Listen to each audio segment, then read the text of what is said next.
Hello everyone, this is John, and I want to welcome you to another oil painting video. Today is Sunday. What is today? February 11th. It's actually not too bad outside. A little chillier than it has been. I think it's like 41, but sunny. Just a nice breeze, not a wind. So it's actually pretty nice outside. Today we're trying something a little different. Instead of our 16 by 20 cotton canvas, this is a 12 by 16. It's a little smaller. And this is an oil primed linen. This one is, I don't know if you can be able to read it, but it's a Centurion Deluxe 12 by 16. And here's the linen, back stapled. It's a real nice support. I got it from Jerry's Artorama. Jerry's is exclusive to the Centurion, I believe. And I tried it, and it is kind of nice. I prefer the hardwood. The gesso board from Ampersand, that's what I normally paint on for my studio work. And I wanted to try the oil prime linen because a lot of oil prime linens are extremely expensive. You know, you get a piece like this for some other makers and they can be $80, $90, and I can't afford that. This one I think comes out to like $16 to $18 for one, which is still a little high but not bad for 12 by 16 and oil primed. And basically what it means for oil primed, it's got an oil primer on here instead of the acrylic gesso. And the only thing you can do is with this is paint with acrylics, with oils or the Alkyd oils. You can't use acrylic or watercolor or anything else. And the other thing it does is it kind of gets into the fibers of the linen and then gets a nice little seal on it. So the paint stands on top instead of getting absorbed into the canvas. The linen with the oil primed has the color stand out on top of the surface, and that kind of makes it a little more vibrant, the colors. So what we're going to do, we're going to take our Walnut Alkyd medium, pour it down on our palette a little bit, and we'll start out like we normally do. The only difference is my paint supplier ran out of, and everybody did, my sap green. So instead of sap green and Payne's gray, I've got olive green and Payne's gray. So we'll see how that goes. I can tell you right now I like it. Well, actually, I can tell you right now I like it a lot. The olive is a little darker, as you can see. Oh, this is nice. Okay, you know what I'm going to do? It's coming to me a little earlier today than normal. Let's go straight down.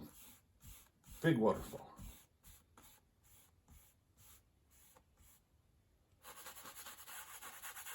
We'll make this water come right at us. Wow, I do like this olive green a lot.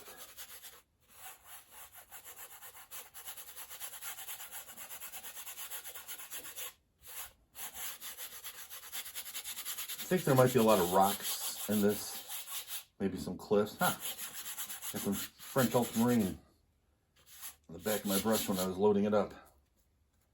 Well, French ultramarine blue. Going to be blue water. Works out real well. One of the things I like about using a limited palette, I don't use a limited palette as much as some do, but I do use it decent. You know, I got like 6 colors in white or 7 in white, but no more than that. I don't have a whole palette full. And part of it is because of color harmony that I've talked about before. Another part of it is you do a stupid thing like I just did, and you get the brush and the other color by mistake. Doesn't matter. Same color you're going to be using everywhere anyway. Okay, now what I'm doing is water's got to be horizontal. I'm trying to make it as flat as possible. Okay, and then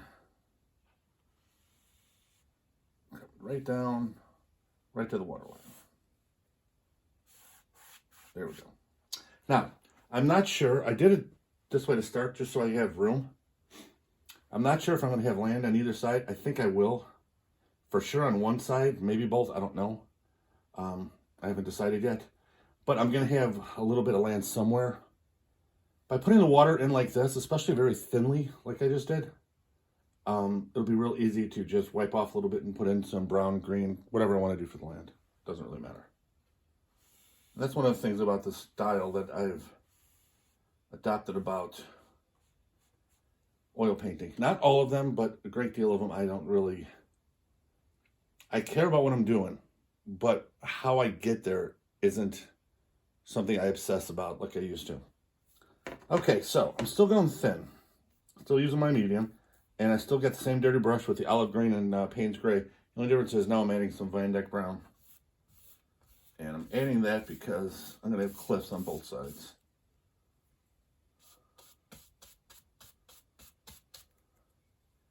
I'm going to have the cliffs come down a little bit, but not all the way. It's hard to see because the olive green Payne's Gray mixture is so dark where I'm at, but there we go. That is my bird Raphael. If you've watched any of my oil painting videos, you know that most of the time he's a good boy and he keeps quiet, but every once in a while he does want to make sure people know he's still around. He's actually been a pretty good boy all day today. Okay, let me get some of this here on the side. Bring this down just a little bit too. Yeah, I'm not sure how I'm going to do this exactly. I'm going to leave the land part in for later. Okay, so I'm not going to clean my brush, but I'm going to wipe it off. I got a lot of stuff on here at the moment. And what I'm going to do,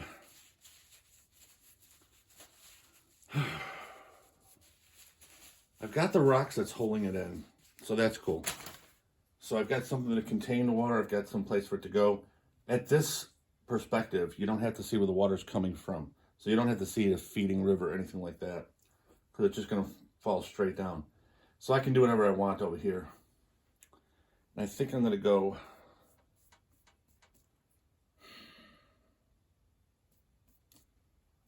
I think I'm going to try just some, you know, I may be changing my sap green Payne's Gray to olive green Payne's Gray. I really like the way these two go together.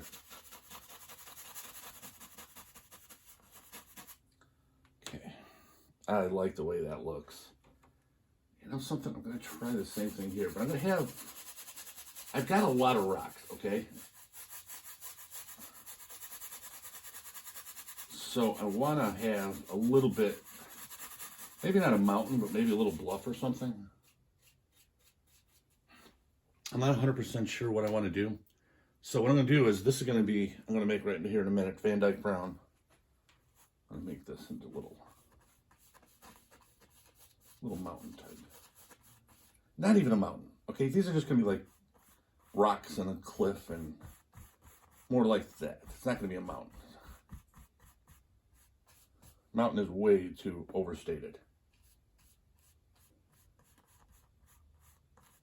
Yeah. So just like that.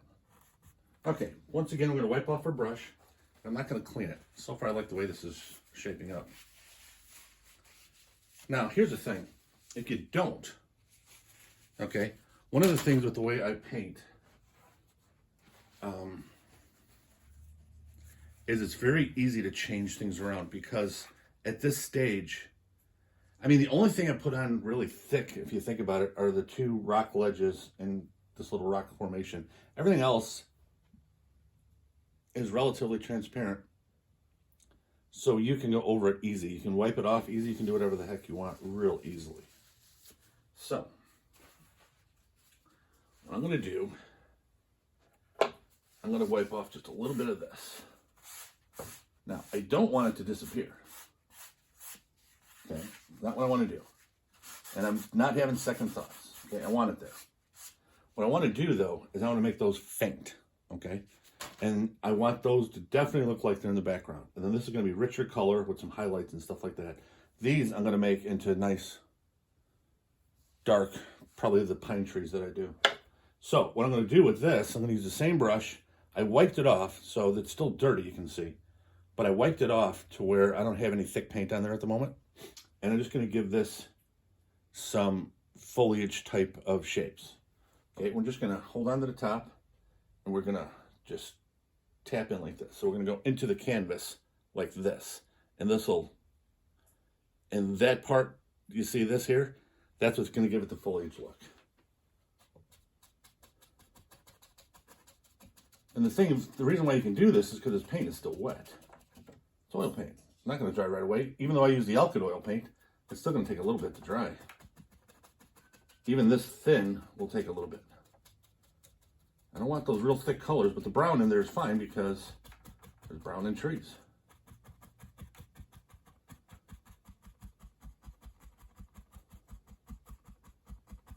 There we go. And I'm going to make that thicker, but I am going to give that a little bit of definition. So what I'm going to do here is I'm just going to come straight up and down.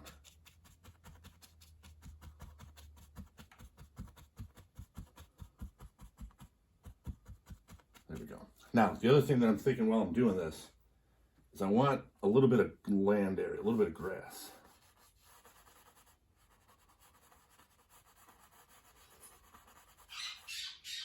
Okay, so we got some over here. So the mountains are back, well, the rocks are back. Straight across our falls. Straight across our little forest. I'm going to go up a little bit there. There we go. There, now we got everything defined. See how that shows up. Okay, that shows up real well, actually. Okay, so now at this point, and we're only, how far are we into this? 11 minutes and 35 seconds. So, other than my long-winded introduction, in under 12 minutes, we have the whole concept, the whole composition laid out of exactly what we have in this painting, where we have them, and that's it. Now it's just a matter of adding the opaque thick color and kind of getting little details where you want them and just having fun. Now, this part for me is a blast. I love starting paintings like this. I mean, unless I'm doing a commission like I've got going on tomorrow night. I've got a new commission that I just got. Other than a commission where I'm going to do a sketch and I'm going to make it fine, tune it, and make it not exact. I still use my artistic license, but it has to be very similar to what the client is looking for. So other than commissions, the overwhelming majority of my paintings have this style to start with, and then I go from there. So the next thing I'm going to do, I just wiped off my brush. Okay, still hasn't cleaned it yet. And I'm going to go into titanium white, a little bit of my French ultramarine. I'm going to put my sky in. Now I'm going to leave this part alone. Here, up and down a little bit, maybe a little bit there. But the sky is not the focal point. But because of the way I have it, it's a necessity. I'll bring that sky down into here.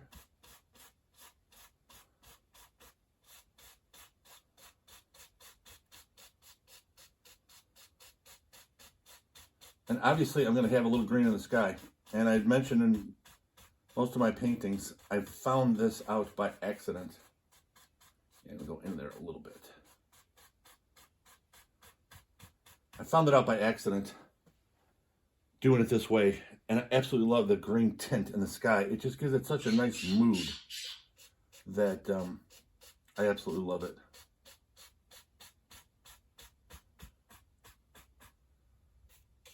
Just a little bit there. Okay, now what I'm going to do, obviously I'm not going to have the sky coming straight down like that. So I'm going to wipe off the brush. Again, not cleaning the brush. And again, if you get tired of me saying not cleaning the brush, let me know. And I told you in the last video, the reason why I keep stressing that. Wow, Raphael's very vocal today. He wants to be heard. The reason why I keep stressing it is just because there's a lot of people that like to, and I was one of them for years, clean the brush with the brush cleaner constantly. And it's not a reason, you don't need to do that when you use a reasonably limited palette, and especially when you're doing landscapes. Again, if you're doing portraits, even pet portraits, you're going to want your brush really clean on a regular basis. But when you're doing landscapes and you got a relatively limited palette, you don't have, I mean, in the 16 by 20s that I've been doing for you, the last several paintings, I probably cleaned the brush with brush cleaner during those paintings, maybe 4 times, maybe. And it was a brush here and there, and that might be a lot. So it's something you don't have to worry about doing a lot of. Okay, again, not cleaned, just wiped off. Now I'm going to do little crisscross strokes to get it smooth. And it's going to blend into this green mixture that I have, but I'm doing it lightly, okay? I don't want to go heavy. When you do it lightly, it's going to move the paint, not blend the paint. If you have heavier pressure, it's going to blend with the other colors, and that's not what I want. You see the distinction here, where you still have the areas for your pine trees? That's because it's really light, but I just wanted to get a smooth look. Okay, and I'm even going to smooth that right into there. I'm going to feather it right into there. Nice and light. You can hear me probably for the pressure I'm using, but it's still very light. Doggone it. It's a little, there we go. There's a little brush hair in there. Okay. Bingo. There we go. Okay, I'm going to put that brush aside. Not going to clean it. And I am going to get out a palette knife. I do rocks and mountains a couple of different ways when I highlight them. My favorite way for anything in the midground to foreground is the palette knife, or if it's in the background, but it's, you know, a majestic mountain that is, you know, supposed to be pronounced. I just like the way it looks. It has that real rough look to it. Sometimes I do use a brush, a fan brush, filbert brush, whatever, if I want the highlights to be a little more subtle. I'm not into subtle for this painting right now. So I'm going to go with straight yellow ochre.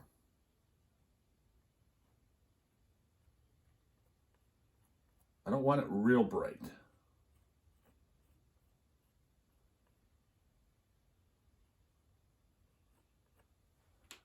I just want a little bit of light on here. There we go.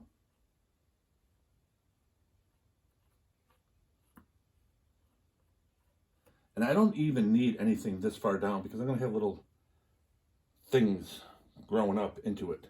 You see how we got our land here? That's going to be some kind of a grass. Let me get this out of here. It's getting messy. There's going to be some kind of grass here. And that grass is going to have stuff coming up. So you don't even have to have that all the way down. Just a little bit.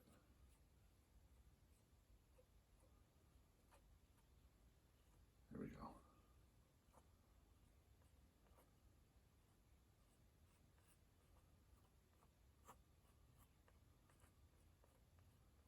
There we go. Let's see how that shows up. Oh, that shows up nice. And the other thing is, too, I have to be a certain distance away to allow me room to get in. I'm not a tiny person by any stretch of imagination. I'm almost 6'2", about 260 pounds. So I have to make sure I have enough room between me and the tripod. So I can't have the camera right up in it like I'd like to for the view for you guys. But it'll be fine.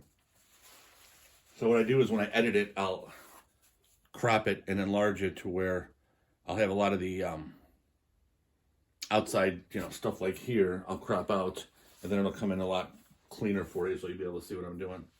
Okay, so I've got that done. Next thing I'm going to do is I'm going to take a dry, clean fan brush. We're finally changing brushes. And this mess that I made here,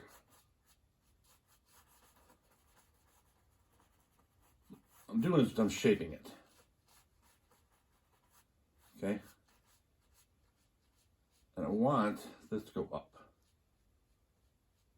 Okay, so what did I just do?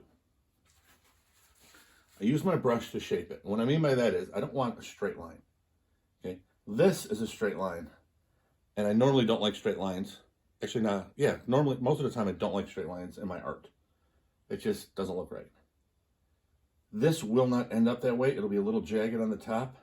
This will be relatively straight, a little jagged on the top.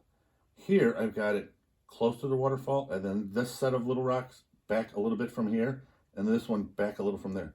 So that's the way our grass is going to come down. almost like 3 little levels. So it's real wide here, down to real narrow here. And what I'm going to do is I'm going to go with olive green and lemon yellow. Let's see how that looks. I'm just going to tap that in. Okay. And you'll be able to see these levels better. I've got this green in there.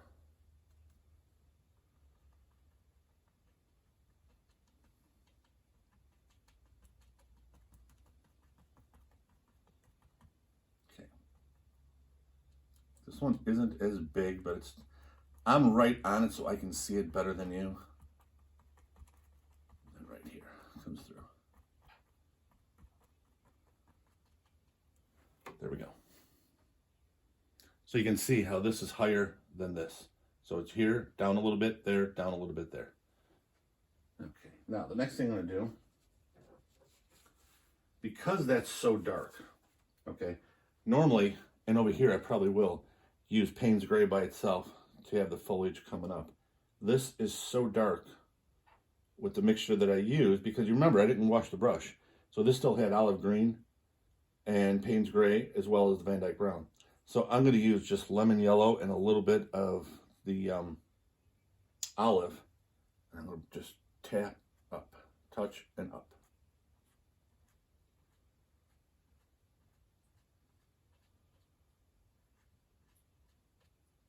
What that's going to do, that's going to put these rocks, it's a rock formation that we have here.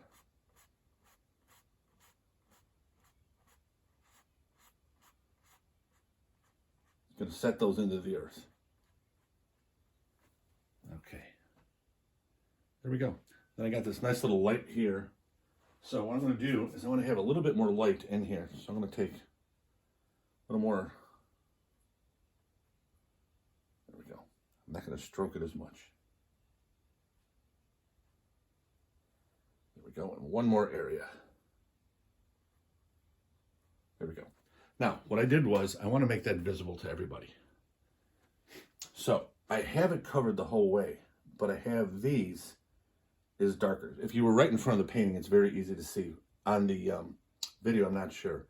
So I made this areas a little bit more light in your face type of thing. And I just did that just to make sure that everybody can see what I'm doing. And as I see it here, when the painting's finished, I may diffuse it just a little bit before I have the painting dry, and then eventually put it up for sale in my shop. So I'm not sure how much I want to keep it that way. So far I like it, but I don't know about how much. Okay, next thing. We are going to go, same dirty 2-inch brush we started with, same mixture, okay? The difference between this mixture now is a couple things. One, it's much thicker, so it's not transparent like this, and we're also adding French ultramarine to the mix.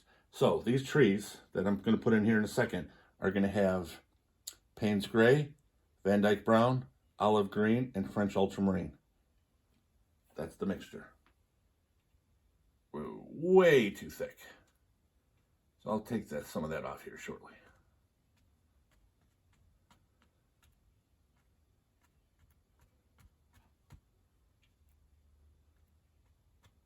And that's what you do. You can tap right back onto it, and your brush will pick up some of that extra paint. And then the paint that doesn't pick up, I can scrape off with a palette knife.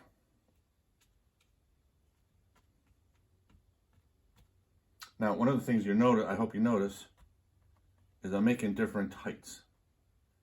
Not everything is the same height.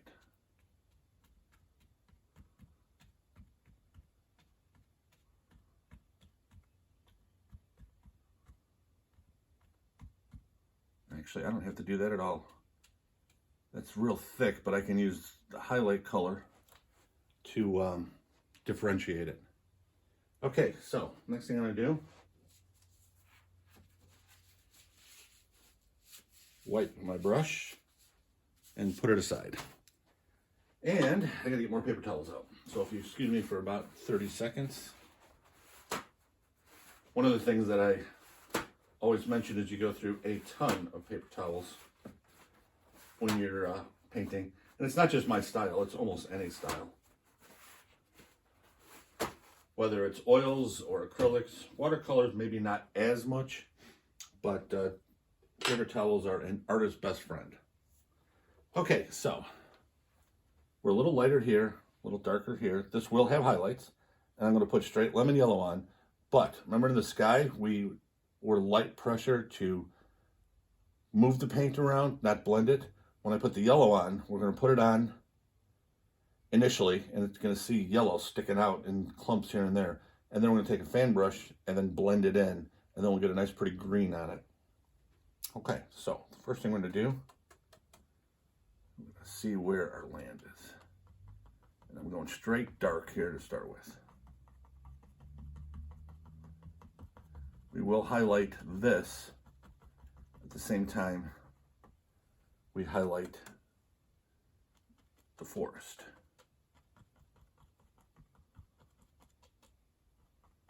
Okay, that looks good. So the next thing I'm going to do, take my trusty palette knife, and I'm going to start highlighting these cliffs on these sides. Once I get the cliffs highlighted, it'll show where my water is better, and then we'll really be able to make some good progress. So I'm going to do them the same way I did those. They're just bigger. And then we're, instead of coming at an angle, we're going to come mainly straight down.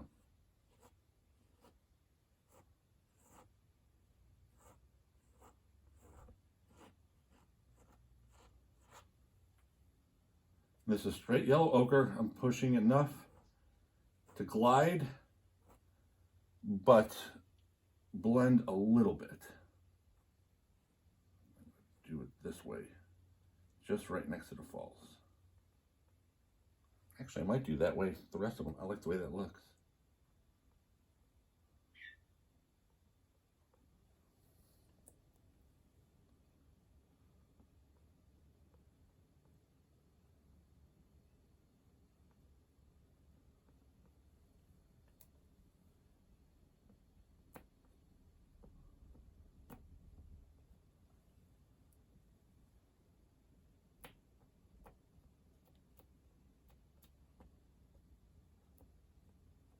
There we go. Okay, now the next thing I had to do is use, I didn't mention about cleaning the fan brush a minute ago because I didn't. What I need to do is, if you remember here, I took the rocks and brought them up a little bit, took the forest, moved it up a little bit, do the same thing on the rocks here. I want to get a little bit of ground.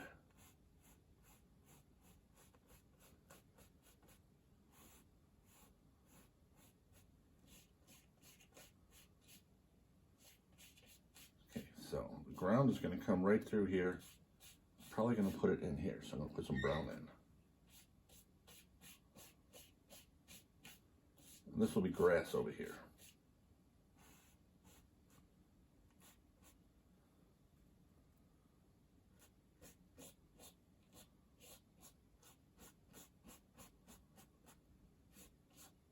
There we go.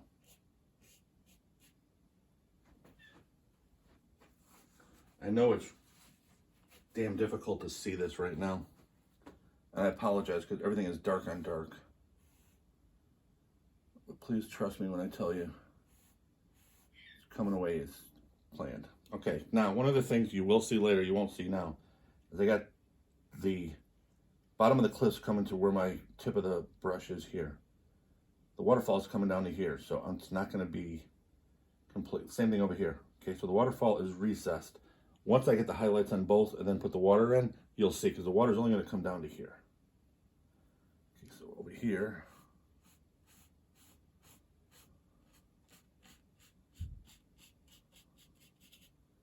so let's see here.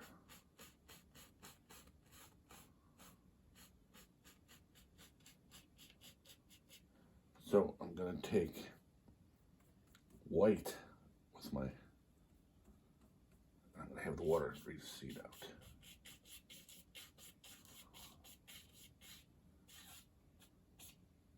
Okay. That's what I wanted. Okay, so This is going to be landlocked. Over here, this little bit here, water's going to be able to go through there. So the water's going to come this way and a little bit that way. I've got land here, a little bit around like this. Okay. Funny thing is, I don't know if you've caught it or not. Hopefully you do. I'm making this up as I go. There's nothing here that is pre-planned. I mean, as soon as I started laying color in, even the real weak, very diluted color with my Alkyd medium, I said, ooh, waterfall. Big one in here. I haven't done one of those in a while. Perfect. So I just playing it by ear as it goes. That's one of the many, many fun things about oil painting. Okay. I'll do everything I did to this side, but opposite, so.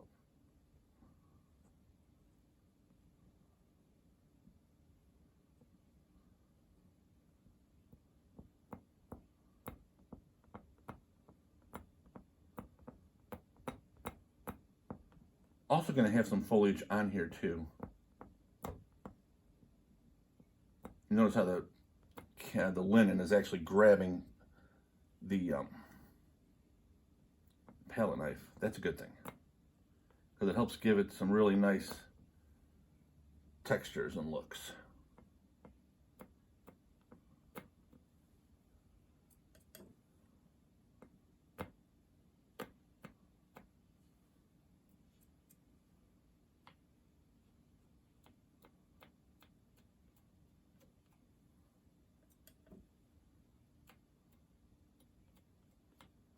Okay, now what I'm going to do, I'm going to bring some down like this, because the way I'm looking at this, the sun's coming from this way. So I'm going to have this here, but I'm also going to have the top is probably going to be highlighted a little bit more by the sun. So I'm just going to hold my arms out of the way, bring it down a little bit. Now, the palette knife is very awkward to beginners. It was awkward for me for quite a while. Trust me, like anything else, the more you use it, the better you become at it.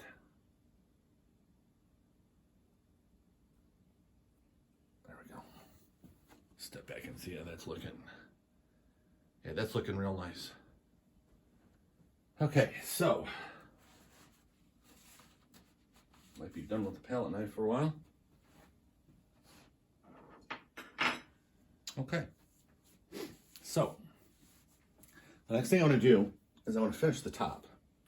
Okay, so this is mid-ground, background. That's my next thing. Actually, I lied. I apologize. I don't like to lie. I'm not done with the palette knife. I'm going to get some brown, and I'm going to get some trunks.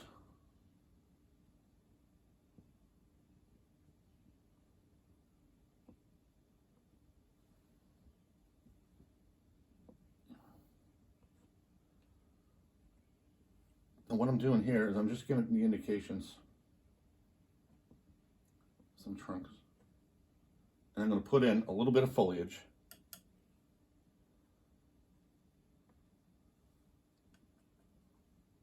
But it's going to be faint. It's going to be enough to cover that a little bit. So you'll see just little bits of the tree trunks here and there. What I'll do is I'll use that same brush, and I'll use olive green and lemon yellow, but nowhere near as bright as there.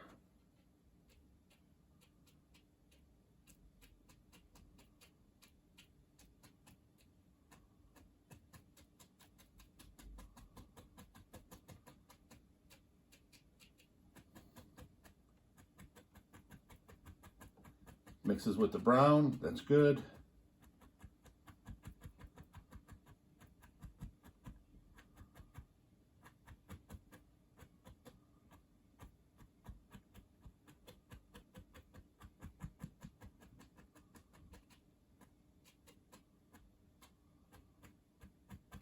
A little bit more of the green.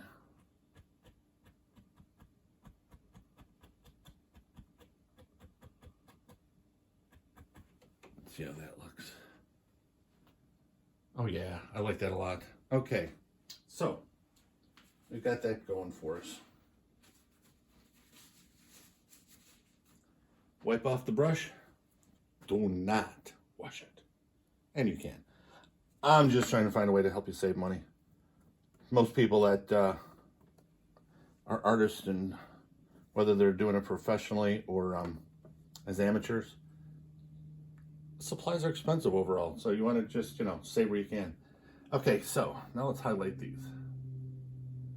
Just like I said before, taking the lemon yellow when I'm touching.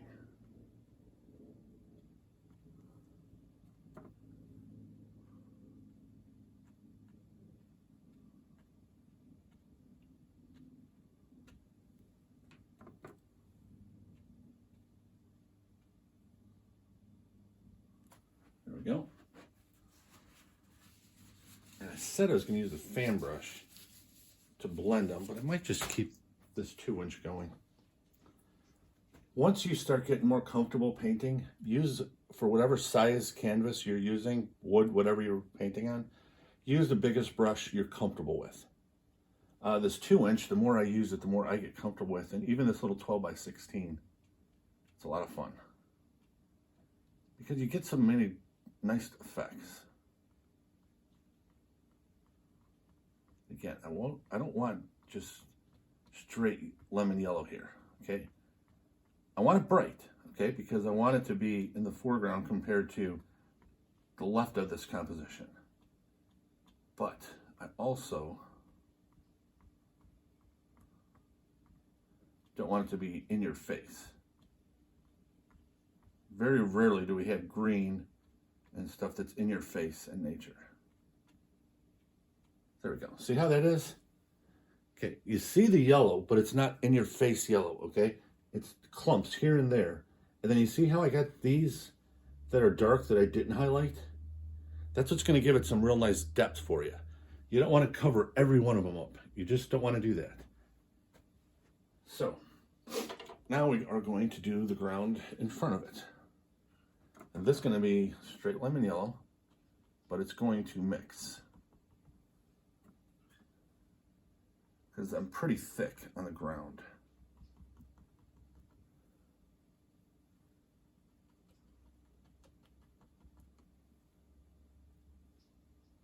I want this to be right at the edge of those rocks.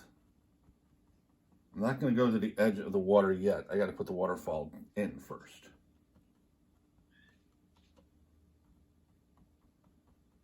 Okay. Now, at first I was going to put stuff like this over here. I decided that I changed my mind. What I'm going to do is, remember when we first did the football, the background foliage in this with the 2-inch brush? We're going to do the same thing, but with lemon yellow. And I want this to be relatively thick. I'm going to put some bushes.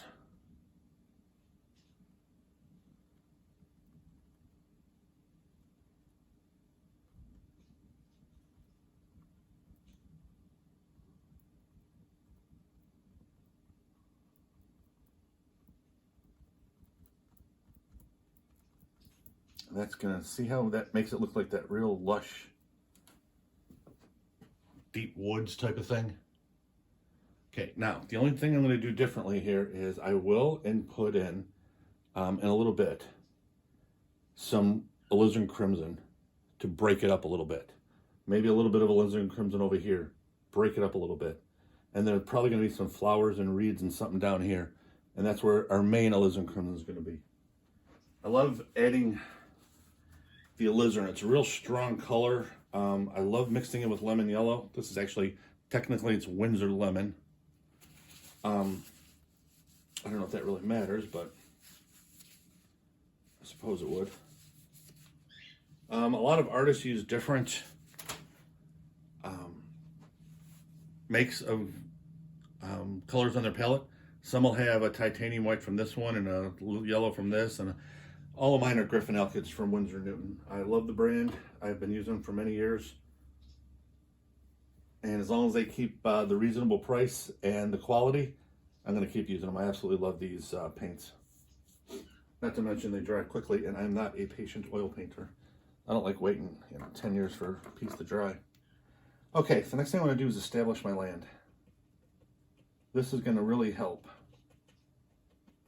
understand exactly what we're talking about here for our water and our falls.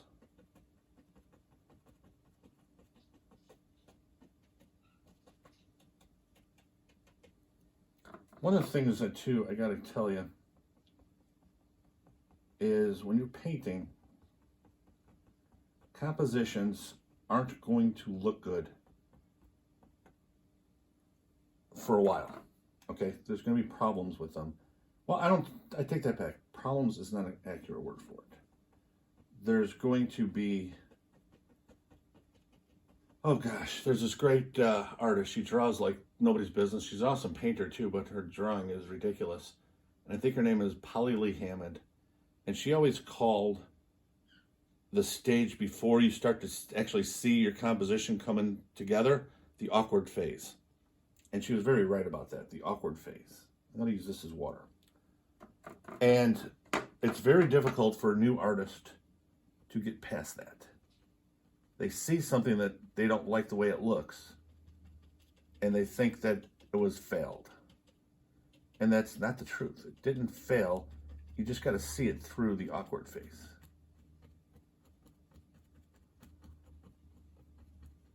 I'm going to go up just a little bit. Lay these rocks right in. And this, I'm going to go like that. That's going to be water.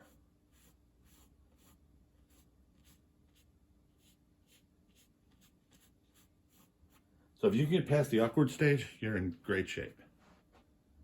Okay, there we go. So the next thing I'm going to do is the waterfall.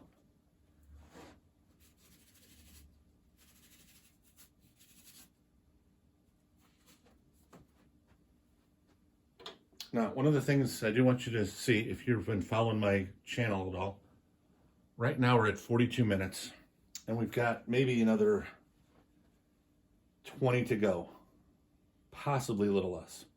So we're still going to be running about an hour, even though we're only doing a 12 by 16 instead of a 16 by 20. To a degree. The size is irrelevant. Okay, now if you're going from a 16 by 20 to a 5 by 7, yes, you're going to have considerably less time in it. But I would say 11 by 14 all the way to 18 by 24, those are going to be similar in time-wise, even though they're much different in size. And I think, I'm not 100% sure, I don't know why, but when it's bigger, you have broader strokes. So that makes the bigger painting fly a little quicker. And then when you're doing smaller ones, you can't do as bold of strokes.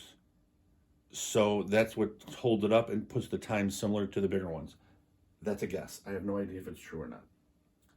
Okay, so one thing I did forget here. I did those, but I got to do here too.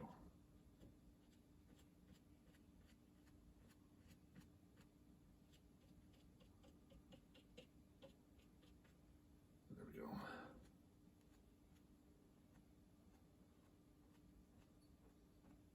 There we go.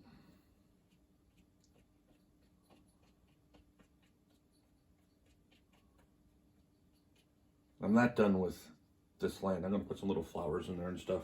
I'm probably not going to put anything huge for flowers because of the composition itself, but I am going to put some things. I love color in landscapes. One of the things that you probably notice if you follow my channel is I rarely ever do, and as a matter of fact, I don't think on my website that I sell from, johnmonarchicfineart.biz, B-I-Z, I don't think I have, actually I'm pretty sure, I don't have one painting that's not mid-spring to mid-summer. I don't have fall paintings, I don't have winter paintings for sure, and part of it is I don't like the winter. I just turned 58 years old, I don't like being cold. And I know, why am I living in the Midwest? That's where my job is and that's where my family is. When I'm retired and it's just my wife and I only, then we're going to probably end up somewhere else instead of Illinois, but we haven't decided yet, and we have some time. Okay. Now, I'm going to wash, I just washed the fan brush. I'm gonna wash the 2-inch brush, and it's like almost 45 minutes into the painting, and this is the first time. I'm not trying to set records. I'm not trying to do anything except prove a point. If you look at that, you can't tell there was a dirty brush doing it any harm whatsoever. The way the colors and everything else went out. Now, I do have to warn you, if you do clean your brush during it, well, you're always going to have to clean your brush at least once or twice. Make sure if you're going to use it again, which we are, you dry it real well. You don't want solvent on your bristles, because it's going to break up the paint as it goes down to whatever you're doing. In this case, I want straight titanium weight on a clean brush to come down. When it's in the water, it's not as important, but I want it that way on the falls themselves. So make sure you really clean it up. You really put a little bit of elbow grease in there. Make sure those bristles are as dry as you can make them. I know the late great Bob Ross used to beat the heck out of it. I think what did he say? Beat the devil out of it. I think that's what he said. My studio is in my house. If I did that, my wife would divorce me. Okay, so a lot of white. Okay, and I'm just going to come straight down to the back. I'm going to start in the middle, just to right there, right there, right there. That worked out reasonably well. Actually, I take that back. That worked out real well.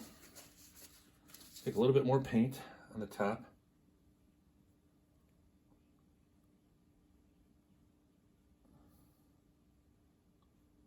There we go. I'm just making sure it's level on the top. Remember, I don't like straight lines, and straight lines are bad in art. However, in some areas, this kind of waterfall, not mandatory. Other waterfalls I've done, they've hit crevices and rocks and stuff like that. This one isn't. But I am going to put land, grass and stuff right above it, so it'll be distinct water foliage. So you can see how far back it is. Now I'm going to take the clean fan brush that I just cleaned. Look how pretty that is.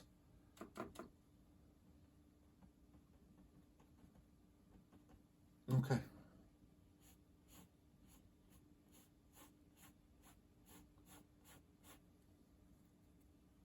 Now I'm going to be putting in water lines.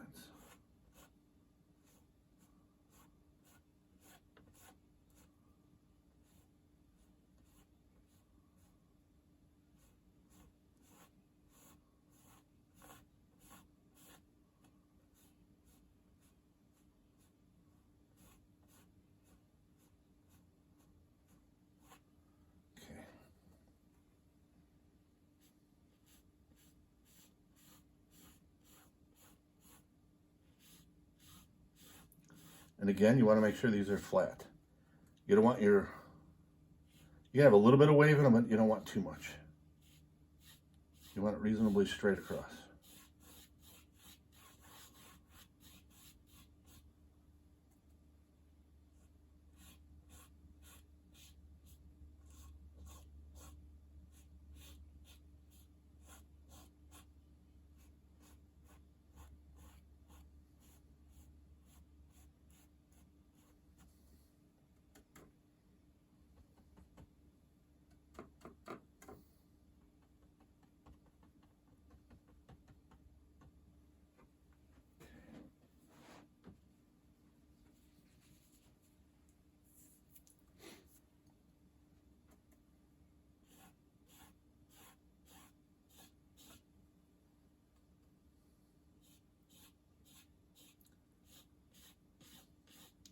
I've got a little bit of French Alps Marine on this brush now. Just to blend in there a little bit. A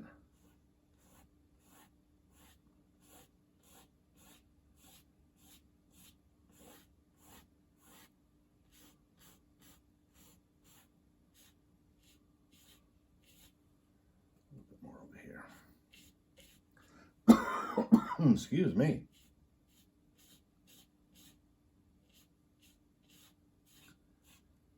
See how this is looking. There we go. That's looking pretty good. put a little bit more. That's a little too much. Just a little bit of.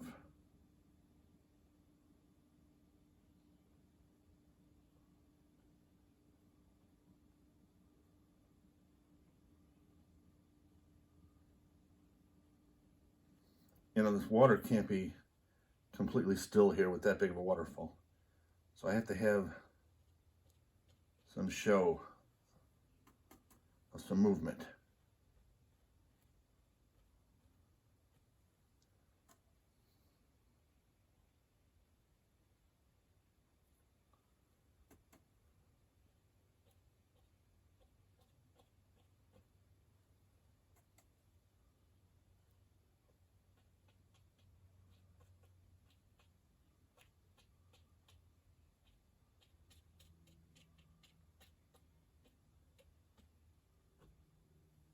Then in a second, we're gonna do another Move the Paint episode.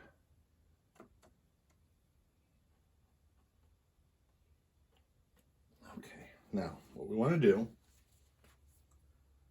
we're going to take our 2-inch brush that we've been using the heck out of all day. Now we're going to do this very lightly, and the only thing we're going to do is, I was tapping in all these little water lines. Now over here, okay, I want that looking that rough. That's where the falls initially is coming down. I want to show movement in the water, but I don't want it as rough over here in the middle and down. So I'm going to take the same paint. I'm not going to blend it. I'm going to use a very, very light touch. And I'm just going to diffuse the harshness of these waves. See what I'm doing? Barely touching.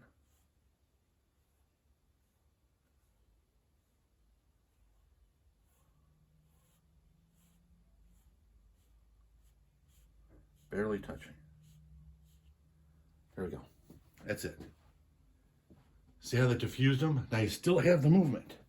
Okay, you still have the movement. A little bit more here.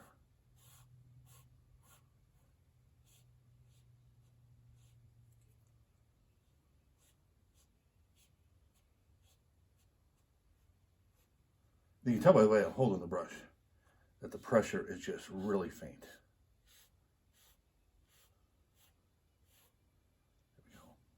There we go. So you got all the movement, but you don't have that harsh downpour that you would at the bottom of the falls. So as it's coming out, the waves are a lot less pronounced. Okay? So now, the next thing we're going to do, wipe off this brush. I got too much white and blue in it. And I'm going to go with olive green and my Windsor lemon. I'm going to put in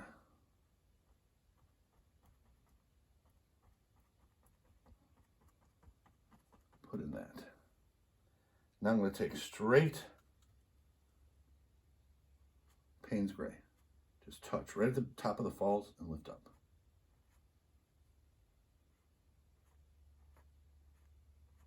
There we go. Now I'm going to do that same thing at these cliffs. And then I'm going to bring a little bit of green down on it, a little bit. Okay. So, wipe off the brush. Okay. A little bit of Windsor lemon. I'm just going to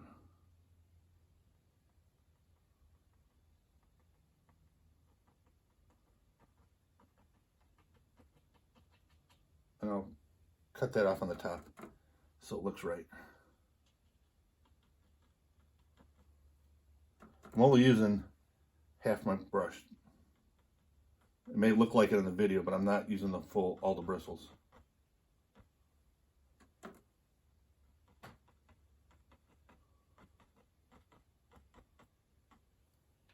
Okay, now I'm going to just go straight across.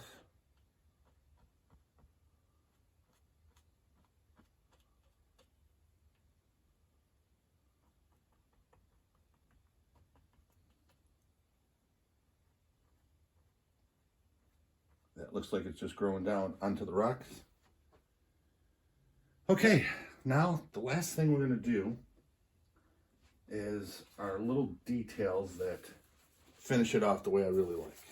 Okay, for that, now if you noticed, we have, and I'll show you now, I'm washing them again.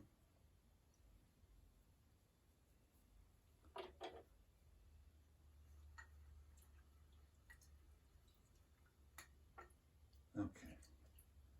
I'm going to show you a must-have brush that every landscape artist needs to have in their brush box. So far, this is all we've used today. Okay, the 2-inch bristle, which is actually a gesso brush from Blick, and then a fan brush that's number 8. That's all we've used so far. So we are going to use a brush I bought with one thing in mind, and then it absolutely was garbage. I was about ready to throw out the brush. I only paid like $2.50 for it, so I was going to throw it out. Got it from Hobby Lobby. And then I found another use for it, and it's one of my favorite brushes. And I don't even know what kind it is. I mean, it's a 1-inch something. But those bristles are so mangled, okay? They're terrible. It's ugly. It's a solvent something made in China. It's a 1-inch. It's garbage. Except for, it is so cool to make wildflowers. Let me demonstrate. Straight in. I go straight into my alizarin crimson by itself, just like that. Just get those ugly bristles going. Just nice light taps.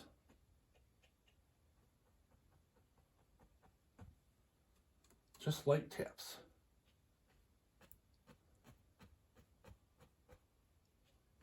Okay, now as promised, stuff to break it up here.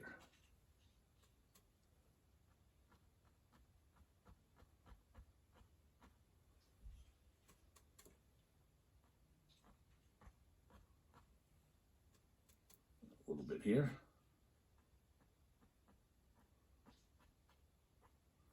Put a couple right by these rocks here.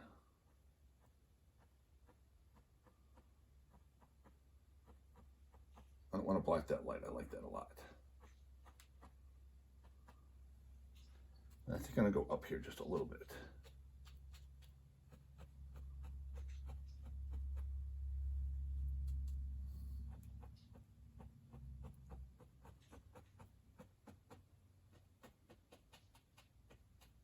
Okay, so the first thing we're going to do, wipe it, not wash it.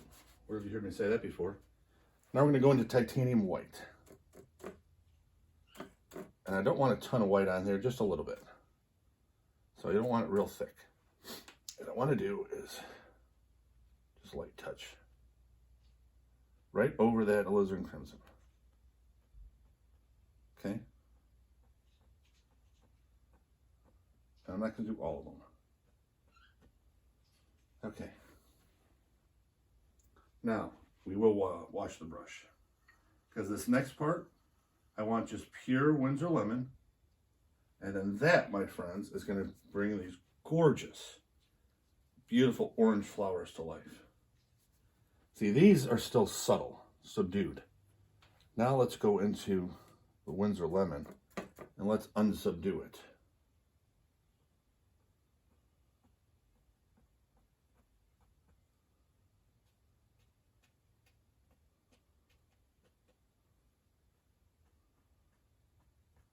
Look at that orange it's making. And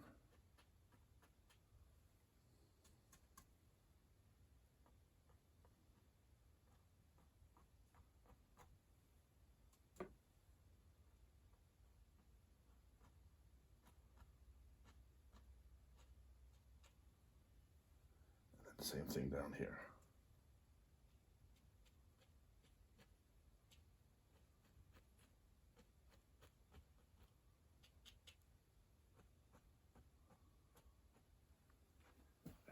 Just get this. Okay, now I know I told you I don't wash my brush a lot. And I just did it a few times right here at the end. I want to do one more color I wasn't going to do, but I'm going to anyway. I want to have some bluebells. My wife and I are members of the Morton Arboretum in Lisle, Illinois, and in the spring, which we're approaching, it's still not quite midway of February yet, but we're getting there. Their bluebells are absolutely gorgeous. And I liked starting to put those in.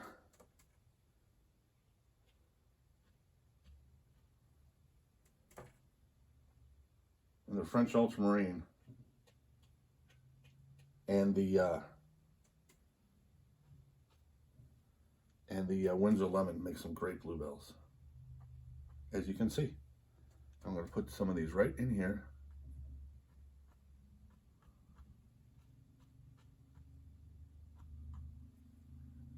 A couple right there.